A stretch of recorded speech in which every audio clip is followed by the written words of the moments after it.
आज तक लोगों को नहीं मालूम कि पूजन करने बैठते हैं तो सबसे पहले क्या करते हैं। पर सबसे पहला काम मंदिर में बिना पंडित के सबसे पहला काम कौन सा होता है? तो सबसे पहला काम होता है भगवान को धन्यवाद देना कि आज भी आपने मुझे इस मंदिर में आपका दीदार कराने के लिए, दर्शन कराने के लिए बोला। अगर पंडित साथ में होगा तो पहले वो मंत्र बोलेगा, स्वस्ति वाचन करेगा।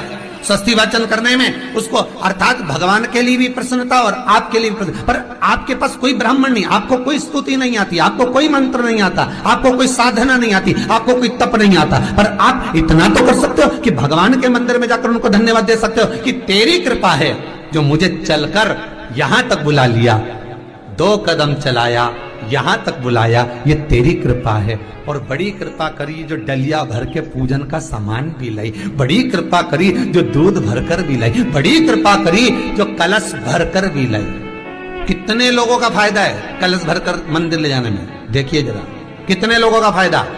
हिंदू धर्म में विष्णु पुराण में, पद्म पुराण में लिखा है, सौभाग्यवती नारी जब भरा हुआ पानी का लोटा लेकर कलश लेकर जाती है और उसको देखकर कोई व्यक्ति निकल कर चले जाता है तो जिस काम के लिए जाता है वो काम सफल हो जाता है।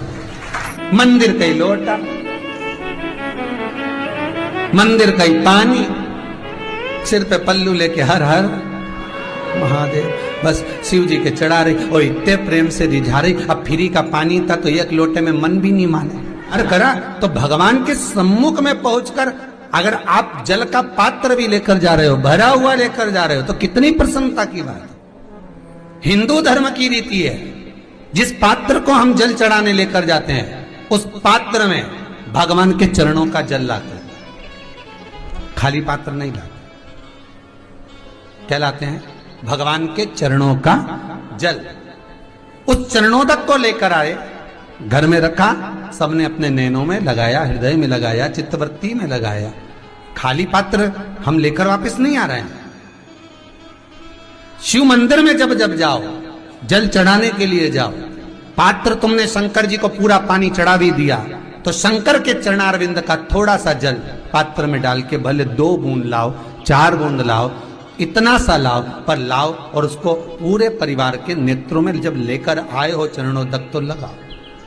पर खाली पात्र नहीं लेकर आना। खाली पात्र लाने में ध्यान दीजिए, जब आप पूरा जल समर्पित कर देते हैं, जल समर्पित भी पूरा करना है, भगवान को चढ़ा रहे हो तो पूरा समर्पण होना चाहिए, पूर्ण समर्पण। इसलिए शंकर भगवान को अधूरा समर्पण नहीं, इसलिए श्रीफल भी पूर्ण चढ़ता है। शंकर जी के मंदिर में श्रीफल नहीं फूटता, पूर्ण श्रीफल। बेलपत्री भी पूरी, चावल का दाना भी चढ़ेगा तो आखा, फल भी चढ़ेगा तो आखा, फूल भी चढ़ेगा तो आखा।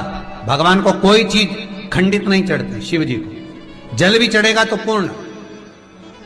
जिस जल को चढ़ाने के लिए लेकर गए उसको बचा कर नहीं लाना है शिव मंदिर में से, संपूर्ण भाग। क्योंकि भगवान के चरण की रज जब हमारे घर में प्रवेश करेगी तो हमारा आत्म कल्याण तो स्वतः ही हो जाएगा। शिव करुणा कर ही देंगे। पर कई लोगों की आदत रहती है, और आपने भी गलती करी होगी, गए होगे, चढ़ाकर भी आए होगे, पूरा पानी भी उंडेल कर आए होगे, चढ़ा भी दिया, छोड़ भी आए, पर लेकर नहीं आए होगे।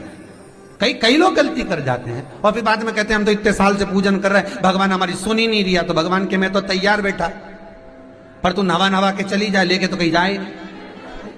तो भगवान थोड़ी ना कहेगा कि तू मेरे पास में आए तो मेरे चरण की रज लेकर जा। भगवान थोड़ी ना कहेगा कि मेरे पास में आकर तू ये लेकर जा। भगवान तो कहेगा मेरे पास में आया है, मांगना कुछ मत, बस मुझे जो स्नान कराया है मेरा चरणोदक लेकर जा, छीट दे पूरे घर में, संपदा भरना मेरा काम है। जहां मेरी चरण की रज पहुंच गई वहां संपदा स्वतः पहुंचती है, मैं वहां पहुंच जाता हूं। तो चरणों तक ले जा, पर लोग ले जाते हैं, पूजन करते, कलश भी उंडेलते, जल भी चढ़ाते, पर आते समय खाली लेकर आ जाते। भगवान को इतना बुरा लगता, मेरे दरवाजे से खाली जाए मुझे कितना बुरा लगेगा। जो आए वो भर कर जाए, भले 2 बूंद लेकर आओ, पर उसमें चरणों तक थोड़ा सा लेकर अवश्य आए। उसी तरह जल चढ़ाने के बाद हम जब लेकर आते हैं पात्र के अंदर, ये उसमें उसकी बरकत है। गर्ग संहिता में दूसरी चीज कही, उसको भी समझ लीजिए। गर्ग संहिता में कहा गया, जब आप घर से जल लेकर जाते हो भरकर, तो ये सृष्टि की जितनी नदियां हैं, पृथ्वी पर जितनी नदियां विद्यमान हैं, जितने तालाब, जितने सरोवर, जितने कुंड, जितने विराजमान हैं, उन सारे तीर्थों का जल जब आप घर से लेकर निकलते हो तो वो तीर्थ का संपूर्ण जल आपके कलश में आ जाता है। और जब आप उस जल को शिव पर समर्पित कर देती हो और 2 बूंद चरणादक लेकर जब जाती हो तो शिव महापुराण गर्ग संहिता पद्म पुराण कहती है वो जल साधारण नहीं रहता, वो गंगा जल बनकर तुम्हारे घर को पवित्र करने के लिए पहुंच जाता है। वो पवित्र गंगा जल बन जाता है, उसको लेकर प्रवेश कर जाओ। हम बार बार कहेंगे भगवान के मंदिर जब भी जाओ ना, चेहरे पर प्रसन्नता होना चाहिए। किसी से मिलने जाओ ना, चेहरे पर अगर प्रसन्नता नहीं और ऐसे ही पहुंच गए ना तो वो श्रेष्ठता नहीं मानी गई। तुम तुम्हारी बहन के घर जाओ, सती मैया जलकर भस्म क्यों हुई? माता सती के भस्म होने का कारण क्या था? सती को पिता पर जितना क्रोध आया उससे ज्यादा क्रोध सती माता को अपनी बहनों पर आया कि मेरी इतनी बहन, ये 60 की 60 बहन मेरे सामने खड़ी रही और मैं आई तो प्रेम से मुस्कुराई तक नहीं। आप किसी के यहाँ जाओ और कोई के यहाँ पहुंचे और जाते से ही आप उस पहुंचे और कहा जी जी राधे राधे, जय श्री कृष्णा, हर हर महादेव, श्री शिवाय नमस्तुभ्यम, ओम नमः शिवाय आपने बोला और उसके चेहरे पर प्रसन्नता नहीं आया तो ऐसे घर में जाने से कोई फायदा है क्या? और आप किसी के यहाँ जा रहे हो तो आपके चेहरे पर भी प्रसन्नता होना चाहिए, सामने वाले को तो हो, आपके भी चेहरे पर भी। मंदिर में जब जब जाएं, गुरु के दरवाजे पर जब जब जाएं, परमात्मा के चरणारविंद में जब जब जाएं, माता पिता के चरणों में जब जाएं, घर के बुजुर्गों के पास जब जाएं तो तुम्हारे चेहरे पर प्रसन्नता होना चाहिए। भगवान को भी लगे दुख भले है इसको पर चेहरे पर प्रसन्नता है, इसको अब दुख नहीं देना क्योंकि इतना मुस्कुराकर ये मेरे मंदिर में आती है।